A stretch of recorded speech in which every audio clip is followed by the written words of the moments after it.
Bonsoir, voici les titres de l'actualité de ce mardi 29 août. Comme annoncé, Jean-Pierre Chevènement, au nom de Principe républicain, a démissionné ce matin. C'est Daniel Vaillant qui le remplacera au ministère de l'Intérieur. Tandis que 24 otages sont toujours retenus à Jolo par les rebelles philippins, on attend dans la soirée l'arrivée en France après une longue étape à Tripoli de Sonia Wendling, Marie Moarbès et Maryse Burgot. C'est l'heure des choix en matière fiscale pour le gouvernement. Plusieurs hypothèses sont avancées, dont la suppression de la vignette automobile. Laurent Fabius dévoilera son plan jeudi soir et ce sera en direct sur France 2. Histoire d'une rentrée scolaire différée, une jeune élève handicapée moteur, privée d'aide, ne pourra pas aller à l'école primaire de Chavannes-sur-l'Étang, c'est dans le Haut-Rhin. C'était acquis depuis hier, la démission de Jean-Pierre Chevènement du ministère de l'Intérieur après plus de 3 ans à ce poste, ce qui est presque un record, a été annoncé ce matin par Lionel Jospin, qui a exprimé dans un communiqué ses regrets, son estime politique et son amitié. Il n'empêche, le président du mouvement des citoyens est resté ferme sur ses principes. Il n'approuve pas le processus en cours concernant la Corse. C'était donc aujourd'hui sa dernière journée de ministre. Commentaire Philippe Boissry. Ils attendaient le cliché d'un ministre démissionnaire et rompu à l'exercice. Ils ont dû déchanter. Jean-Pierre Chevènement ne s'est pas montré de la journée. Le récit de sa démission se résume donc à un habile jeu de communiqué. C'est Lionel Jospin, invisible lui aussi à l'hôtel Matignon, qui ouvre le feu. Il est 10h50. Jean-Pierre Chevènement m'a indiqué qu'en raison de son appréciation de la démarche du gouvernement sur la Corse, il ne souhaitait pas poursuivre l'exercice de ses fonctions ministérielles. J'ai pris acte avec regret de cette intention. Et Lionel Jospin de lui exprimer son estime et son amitié. 12h30 place Beauvau, Jean-Pierre Chevènement a lui aussi pris la plume. Mon départ du gouvernement est la conséquence logique de l'impossibilité où je me suis trouvé de présenter au Parlement le projet de statut sur la Corse dont je désapprouve la perspective et le contexte dans lequel il se place. Là où je me trouverai, je continuerai à servir les intérêts de notre pays selon l'idée que je m'en fais. Jean-Pierre Chevènement ponctue son texte des mêmes mots que Lionel Jospin, estime, amitié, mais aussi soutien aux autres volets de la politique du gouvernement. En 4 jours, le feuilleton de l'été a donc trouvé sa conclusion. Vendredi, le ministre de l'Intérieur assistait à sa dernière réunion gouvernementale à Matignon. Puis ce fut l'incertitude du week-end sur une rencontre entre les deux hommes à Versailles. L'explication a finalement eu lieu lundi, dans ce cadre bucolique, au petit matin. En fin d'après-midi, Jean-Pierre Chevènement a quitté son ministère tout aussi discrètement. Pendant ce temps, le Premier ministre s'entretenait avec Martine Aubry puis Laurent Fabius. Une façon de montrer que le gouvernement travaille et qui plus est sur une bonne nouvelle, celle de la baisse des impôts. C'est en Corse que l'on a guetté les premières réactions après le départ officiel de Jean-Pierre Chevènement. Les nationalistes n'ont pas caché leur plaisir. Reportage en Corse, Patrick Fandiot, Nathalie Jourdan et Alain Locascio. La torpeur caniculaire d'une journée de fin d'été à Ajaccio. Il fait un peu plus de 30 degrés et certains ont préféré l'ombre des grands palmiers. Ceux-là ne se font pas prier pour dire ce qu'ils pensent de la dernière sortie de Jean-Pierre Chevènement. J'aurais bien aimé qu'il reste comme il est resté jusqu'à présent. Maintenant, chacune de nous a ses idées. Il est parti, mais il peut encore nuire de l'extérieur, je pense. Je m'en fous. Je m'en fous. C'est une victoire pour la Corse? Je ne sais rien. Je ne suis pas un politicien alors. Vous n'avez pas d'avis? Non. Et vous, monsieur? No comment. Celui qui est bien obligé de faire un commentaire, c'est José Rossi. Il est en campagne pour la mairie d'Ajaccio. C'est aussi l'un des principaux artisans des accords de Matignon. Ce qui compte à ses yeux, c'est la continuité du processus vers plus d'autonomie. Ce qui m'importe, ce n'est pas le problème des hommes, c'est celui de la politique conduite par le gouvernement. M. Chevènement était en désaccord avec la ligne politique qui était celle du gouvernement. Il est naturel qu'il démissionne, qu'il s'en aille. Il aurait d'ailleurs dû le faire plus tôt.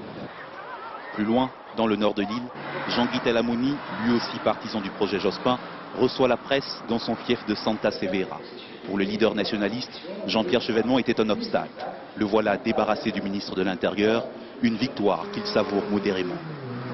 C'est un élément de clarification qui était tout à fait indispensable, mais la personnalité de Jean-Pierre Chevènement n'y est pour rien. En ce qui nous concerne, ça n'était pas notre but de le faire démissionner.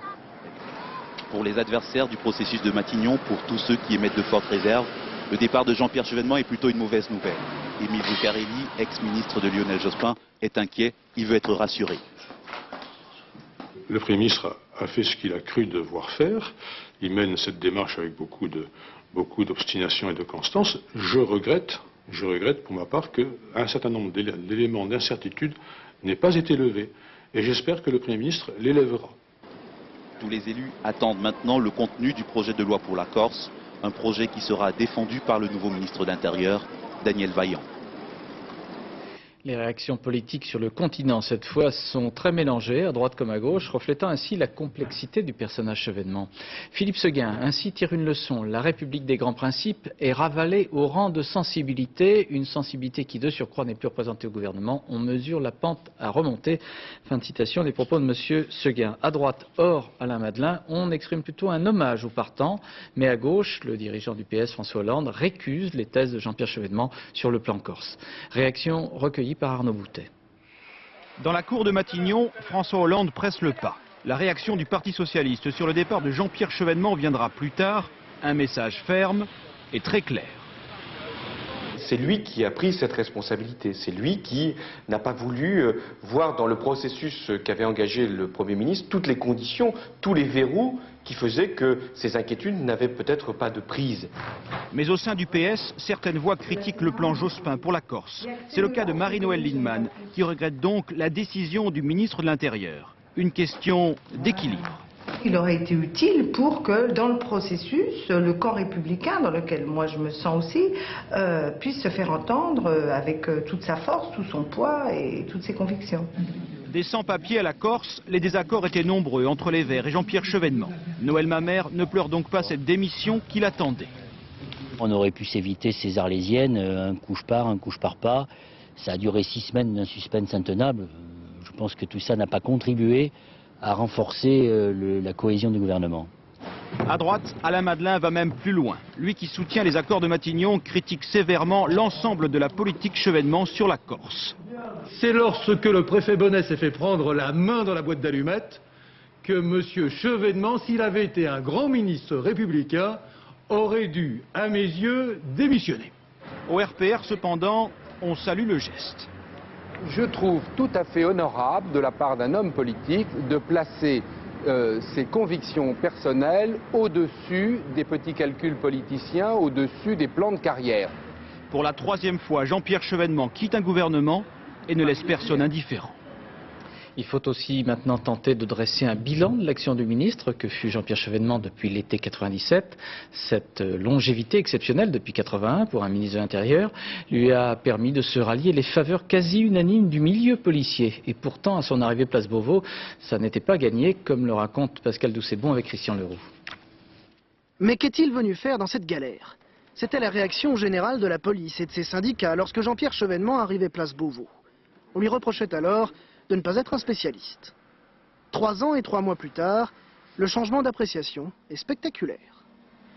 Il savait établir des rapports de confiance entre les hommes, ce qui était très important, c'est-à-dire qu'il savait écouter, il en tirait les leçons, il décidait, ce qui était le rôle de ministre, il imposait à son administration, ce qui n'a pas toujours été le cas, ou bien souvent l'administration prenait le pas sur le politique.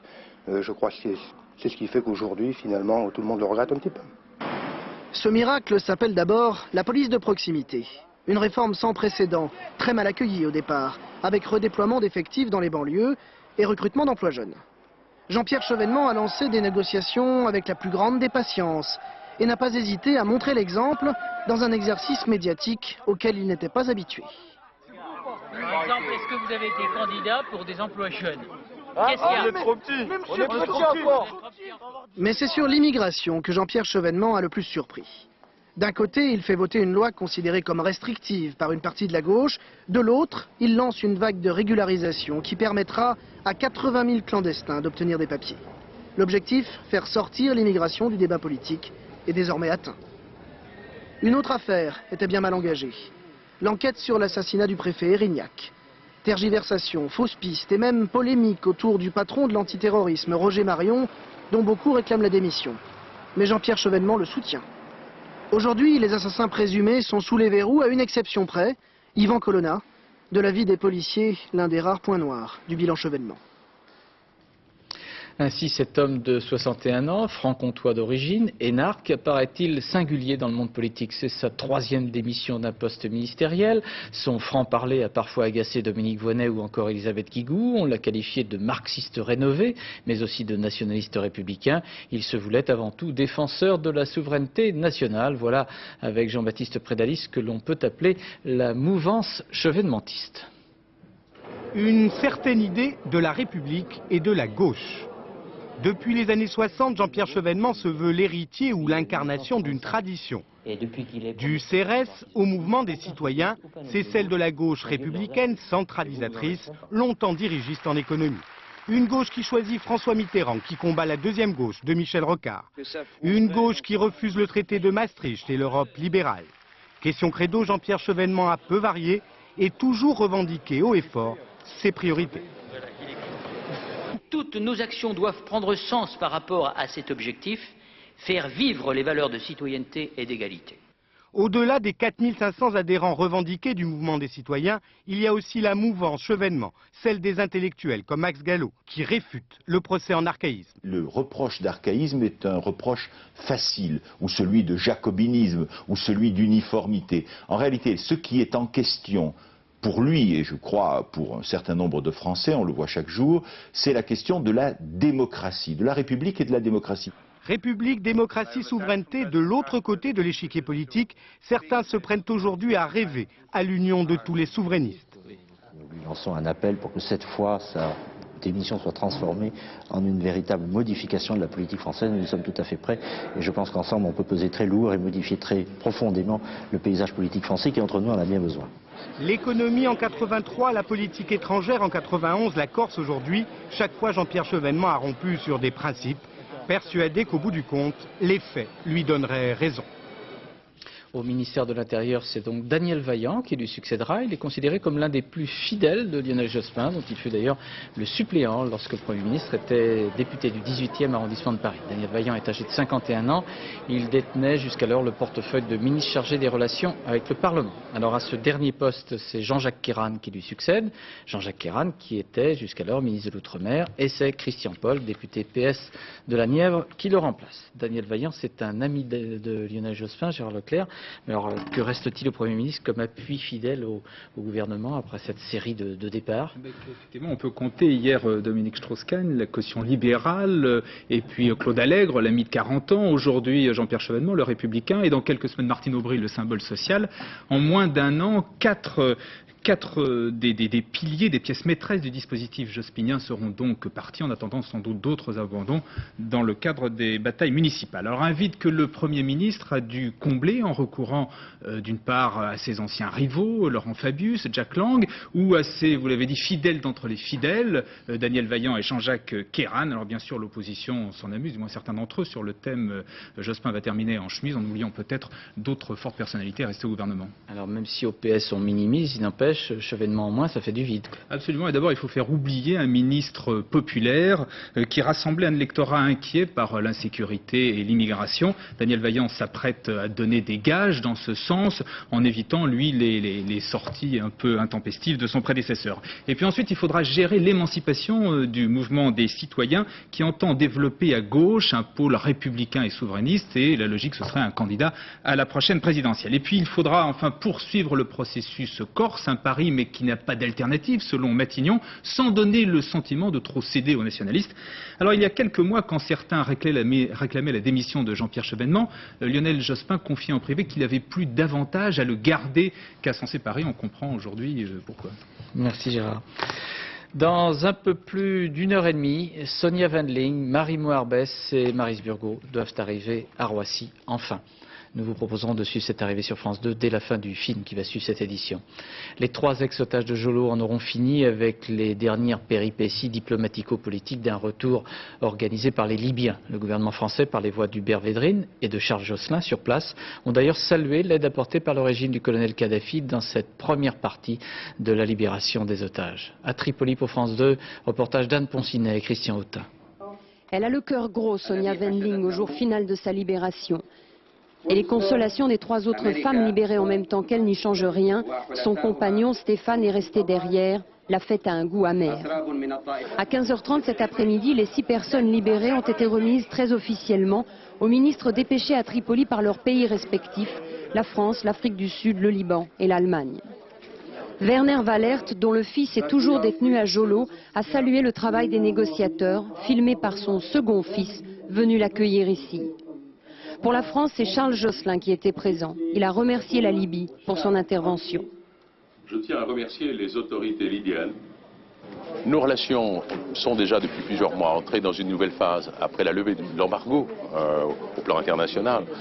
Il est vrai que nous allons intégrer ce premier bon résultat dans l'analyse de nos relations entre la France et la Libye, ça va de soi. Les Libyens avaient choisi d'organiser cette cérémonie dans un lieu très symbolique, Bab el-Azizia, le sein du régime libyen. Un grand complexe militaire entouré de plusieurs murs d'enceinte. C'est le quartier général du colonel Kadhafi et parfois sa résidence. Et c'est surtout l'endroit que les Américains ont frappé lors d'un raid aérien en 86. Le bâtiment touché a été laissé tel quel comme un mémorial, symbole de ce que la Libye considère comme la persécution de la communauté internationale. La cérémonie s'est déroulée juste devant cet édifice. Mouammar Kadhafi, contrairement à des rumeurs persistantes, s'est fait excuser. Les ex-otages ont néanmoins visité le bâtiment, même s'ils avaient vraiment hâte de rentrer. Fatigué, il fait chaud, on nous trimballe de personnalité en personnalité, en conférence de presse, enfin d'interview en interview. Vous avez envie de quoi maintenant? Quelque chose que je sais que je peux pas avoir tout de suite. Je voudrais que Stéphane soit là à côté de moi et puis ça serait vachement mieux, quoi. C'est difficile de ne pas être avec Jean-Jacques et Roland, qui ont été deux compagnons formidables, qui m'ont aidé, que j'ai essayé d'aider comme j'ai pu. Donc c'est un peu dur de ne pas être là avec eux, mais bon, je suis quand même heureuse parce que c'est un peu de soucis en moins pour mes parents et puis pour les gens que j'aime. Alors, avant d'aller prendre leur avion, les 3 Françaises ont répété à Raja Bazarouk qu'ils devaient tout faire pour compléter le travail engagé par la Fondation Kadhafi. Alors Anne Poncinet, vous êtes ce soir à Tripoli, vous avez pu avoir d'autres contacts avec les autorités libyennes. Est-ce qu'on évoque le sort des autres otages, la suite des négociations? Écoutez, Raja Bazarouk n'a pas été très disert ce soir, mais il a dit qu'il continuait son travail de négociation. Il a dit qu'il retournerait à Jolo sans préciser de date. Et il a dit que pour lui, l'issue de cette crise était une affaire de semaines. Raja Bazarouk travaille pour la Fondation Kadhafi, qui est une organisation humanitaire. Les Libyens insistent beaucoup sur ce point. Alors il y a peut-être un signe ce soir de l'implication supplémentaire, un signe supplémentaire de l'implication forte de cette fondation, c'est que son président, qui n'est autre que le fils de Mouammar Kadhafi et qui s'appelle Saïf el-Islam, devait donner à l'heure où je vous parle et pour la première fois dans cette affaire à Tripoli une conférence de presse. Merci Anne. Il reste en effet 24 otages sur l'île de Jolo détenus par les rebelles musulmans. 24 car un nouvel otage a été pris la nuit dernière, un Américain de 24 ans. Il vient rejoindre ainsi le sort des 6 Occidentaux, dont Stéphane Loisy, Jean-Jacques Le Garec et Roland Madura, et les 17 Philippins dans le camp des rebelles. Reportage de nos envoyés spéciaux aux Philippines sur l'île de Mindanao, Didier Pelbaum et Jean-François Hoffmann. Ce formulaire d'entrée du 8 mars dernier a été retrouvé par les autorités d'immigration philippines. Les Américains leur ont confirmé qu'il existe bien un shilling correspondant au dossier. Il aurait été kidnappé en plein centre-ville, à l'entrée du grand centre commercial de Zamboanga, mais on croit ici qu'il cherchait en fait à entrer en contact avec le groupe Abu Sayyaf. L'Américain se serait présenté comme musulman, mais celui qui revendique ce qui apparaît maintenant comme une nouvelle prise d'otage, Abu Sabaya, le qualifie d'agent de la CIA. Abu Sabaya, dans une déclaration à une radio locale, a menacé de l'exécuter si le gouvernement américain ne libère pas les 3 hommes jugés à New York pour l'attentat du World Trade Center. Il ajoute qu'il l'égorgera si l'armée philippine attaque. Abu Sabaya est le chef du groupe Abu Sayyaf pour l'île de Basilan, voisine de Jolo. La question qui se pose maintenant est bien sûr de savoir si cet enlèvement compromet l'application de l'accord global pour la libération des otages occidentaux. Rien dans ce que dit Abu Sabaya ne le laisse supposer. Et il précise qu'il a agi en accord avec les autres chefs d'Abu Sayyaf. L'estimation ici, jusqu'à nouvel ordre, est donc qu'une nouvelle libération d'otages devrait avoir lieu juste après le retour aux Philippines des négociateurs libyens.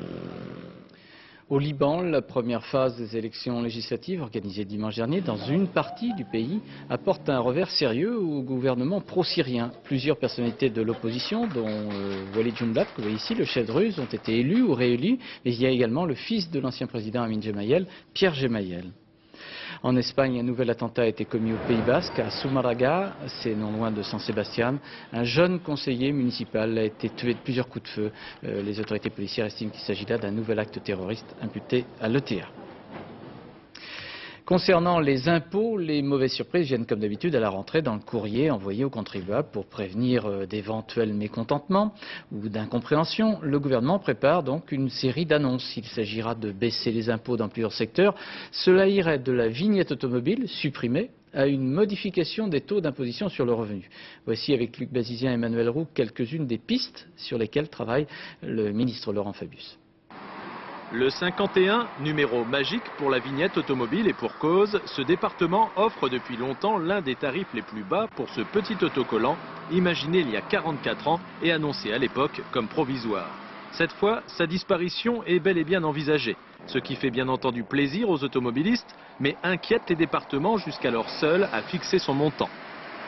Je ne vois pas pour quelle raison le gouvernement veut supprimer une fiscalité qui ne lui appartient plus. Autre mécontent, les 34 000 buralistes qui perçoivent une commission de 1,5% sur les vignettes vendues, soit une moyenne de 6 000 francs par an. Il faut penser que ça va nous faire perdre à peu près pour la fin de l'année 200 millions de francs, ce qui veut dire ce qui a compté pour le buraliste à peu près leur 13e mois. Et là, nous sommes préposés de l'État, mais aucune considération de notre profession du tout. Autre bonne nouvelle pour le consommateur, les Français qui se chauffent au fioul pourraient payer moins cher que prévu leur facture. La TIPP, la fameuse taxe sur les produits pétroliers, devrait être allégée dans les prochains jours. À la pompe, en revanche, seuls les carburants propres, donc peu polluants comme le GPL, pourraient voir leur taxe diminuer.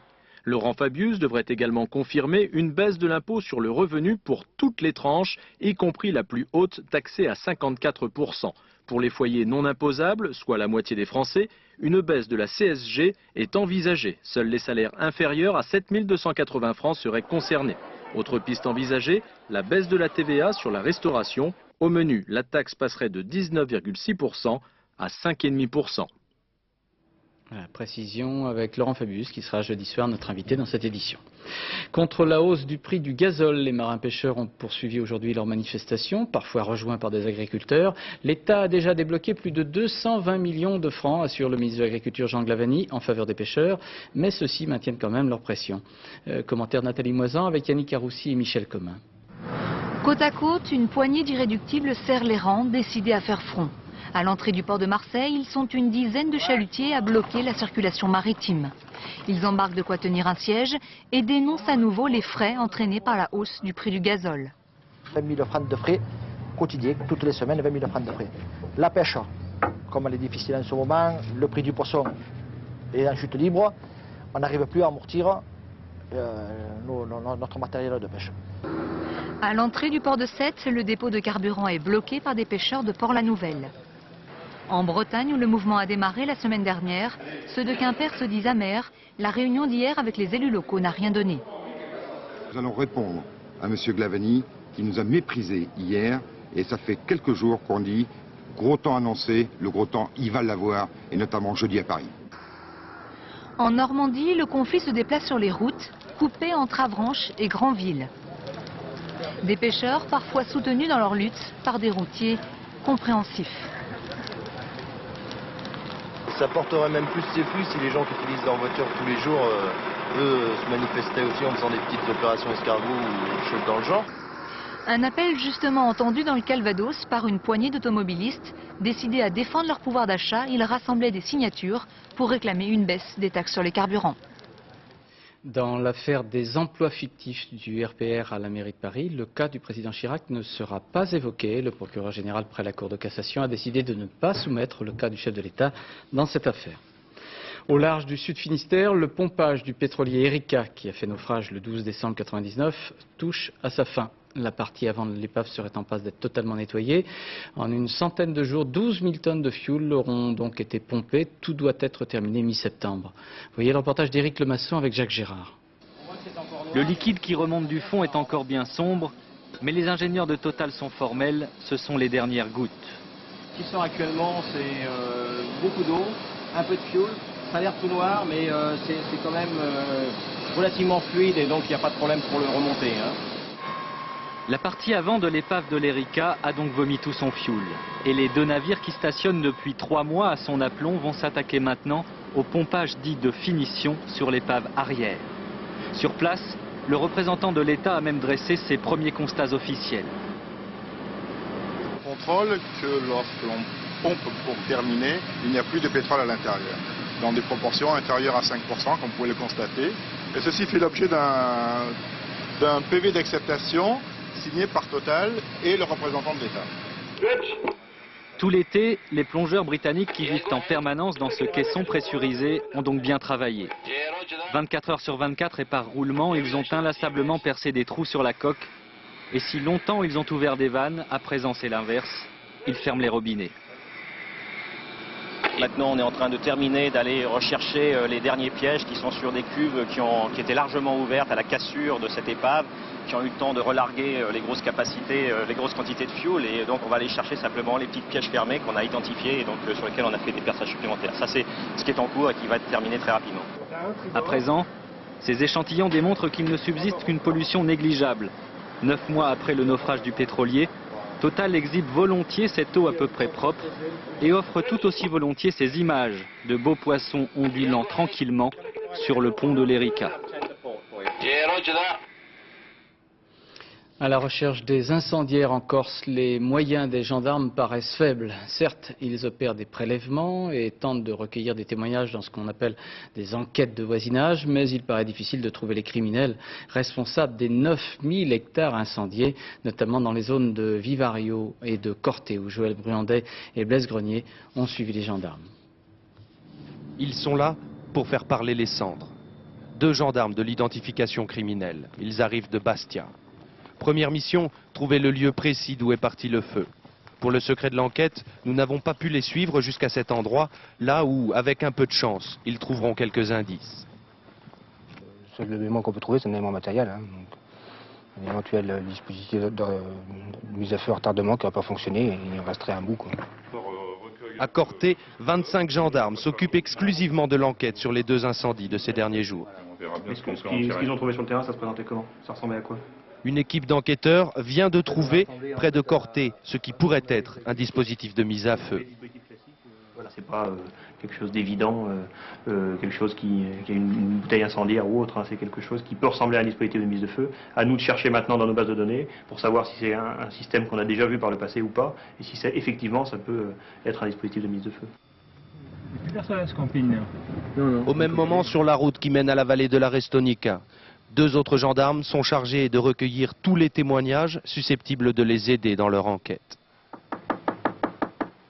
Mais pour les gendarmes en Corse, toutes les portes ne s'ouvrent pas. Et lorsqu'elles s'ouvrent, il faut savoir trier les témoignages. Monsieur, bonjour. Bonjour. Donc chacun aura sa version des faits, naturellement. Mais naturellement aussi, personne ne vous donnera un renseignement précis en vous disant c'est telle ou telle personne qui a fait ce méfait. Cette enquête s'annonce longue et difficile. En Corse, cette année, on compte des milliers d'hectares partis en fumée. Les incendiaires arrêtés et condamnés se comptent, eux, sur les doigts d'une seule main. Événement dans l'économie nouvelle, un site américain de commerce en ligne, Internet, Amazon.fr, offre ses services à partir de jeudi prochain. Ce site permet l'achat de livres, de musique, de vidéos. Cela suppose un très lourd investissement et cela pourrait bien inquiéter les vendeurs traditionnels de bouquins ou de CD. Explication avec David Bouéry. Bienvenue dans la librairie de demain. Ici, pas de clients, juste des kilomètres de rayonnage. Nous sommes dans les locaux d'Amazon, près d'Orléans. C'est ce qu'on appelle un commerce en ligne. Tous ces produits sont vendus sur Internet.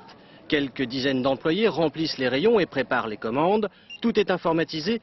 Chaque produit est suivi en temps réel par un système de code-barre.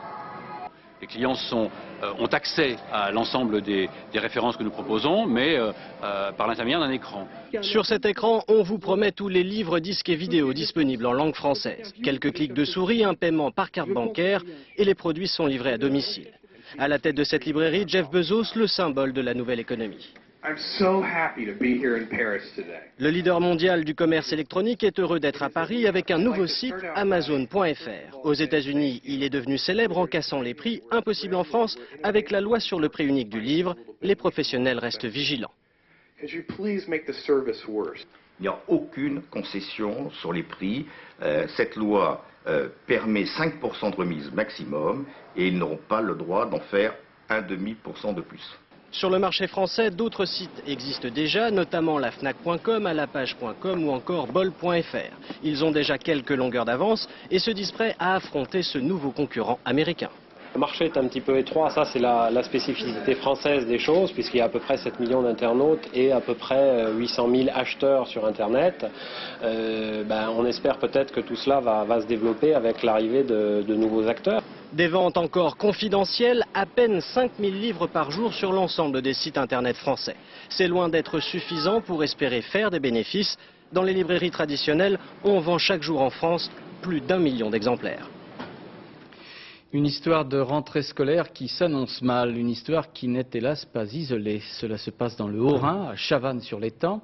Une enfant de 7 ans, Mélanie, handicapée moteur, ne bénéficie pas d'une accompagnatrice pour aller à l'école primaire de son village. Manque d'argent, manque de volonté officielle aussi peut-être. Du coup, plusieurs familles, par solidarité, ont boycotté la rentrée.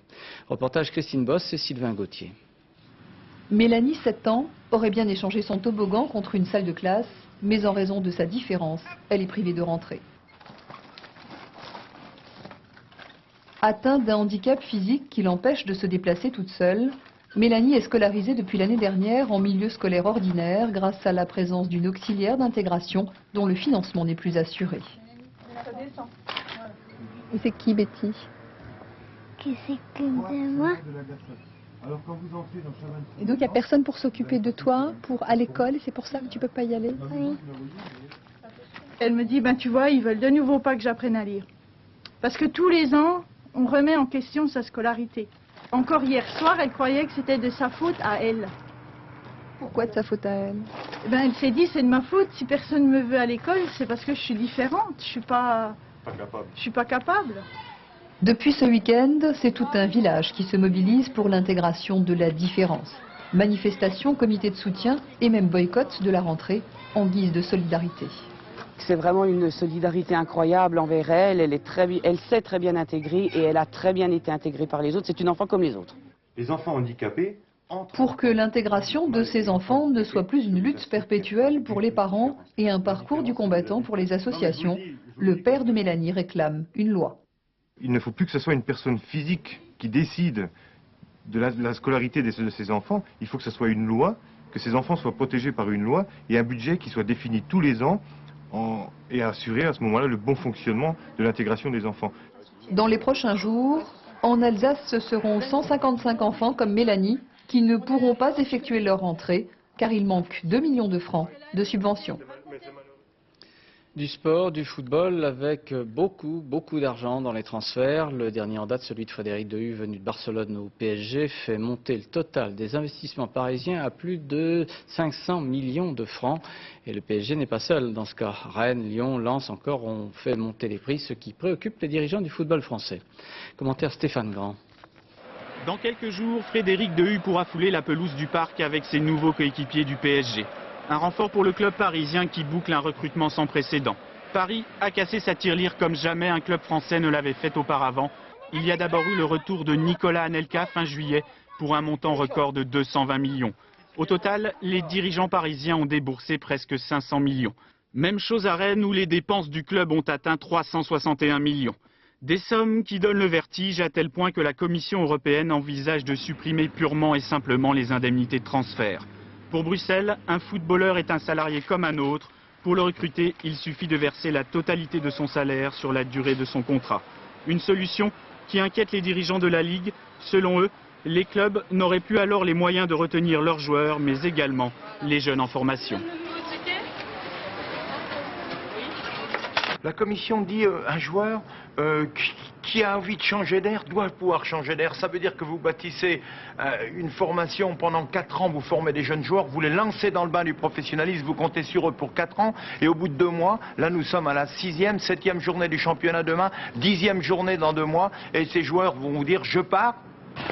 Moins d'argent circulerait alors dans le football, les agents verraient leur chiffre d'affaires dégringoler, seuls les bons joueurs y trouveraient leur compte. Les petits clubs, eux, craignent que le fossé ne s'élargisse un peu plus. Il est évident qu'on s'handicape de façon majeure en n'ayant pas les moyens de pouvoir négocier des joueurs comme le font une demi-douzaine de clubs qui concentrent tous les moyens financiers chez eux. Une réunion de la Fédération internationale doit se tenir demain à Zurich et si la Commission européenne maintient sa position, c'est toute l'économie du foot qui pourrait se trouver totalement chamboulée. Voilà, nous arrivons à la fin de cette édition. Je voudrais vous rappeler que, comme annoncé, Jean-Pierre Chevènement, au nom de ses principes républicains, a démissionné ce matin et c'est Daniel Vaillant qui le remplacera au ministère de l'Intérieur. Et puis nous allons rejoindre Laurent Boussier à Roissy, car sans doute aux alentours de 21h45, à partir de là, on pourrait attendre le retour des otages, des premiers otages libérés depuis Jolo. Laurent Boussier, comment ça se présente ? Écoutez, ici, dans le salon d'honneur de l'aéroport de Roissy, l'attente se poursuit. Il y a quelques instants, à peine les familles des 3 Françaises libérées ex-otages à Jolo sont arrivées. Vous voyez sur ces images la famille de Maryse Burgot, les parents et les frères et sœurs de Maryse Burgot. Il y a aussi le père de Sonia Wendling. Il y a la famille toutes les familles des ex-otages. Normalement, si tout va bien, l'avion de l'armée de l'air qui a décollé à 18h15 de Tripoli devrait arriver ici à Roissy. Et à ce moment-là, évidemment, il y aura toutes les retrouvailles entre les familles et les ex-otages. Cet avion devrait se poser d'ici un peu moins d'1 heure. Il reste donc maintenant un peu moins d'1 heure à toutes ces familles pour retrouver leurs amis et toutes les ex-otages qui sont là. Un peu moins d'1 heure. Après, pour certains, 4 mois d'attente et pour d'autres, un peu plus de 7 semaines. Merci Laurent, et on aura bien sûr une pensée pour la famille de Stéphane Loisy, de Jean-Jacques Le Garec et de Roland Madura lors du flash spécial que nous vous permettrons d'assister à ce retour des otages depuis Roissy. Ce sera juste après le film qui va suivre cette édition. La météo dans quelques secondes, c'est avec Isabelle Martinel. Dernier journal, ce sera un peu après minuit avec Laurence Duprat. Demain 7h50, Françoise David recevra M. Alain Madelin. Et puis à 13h, vous aurez le plaisir de retrouver ici même Laurence Ostolaza et Antoine Cormery. À demain 20h. Bonsoir. Merci.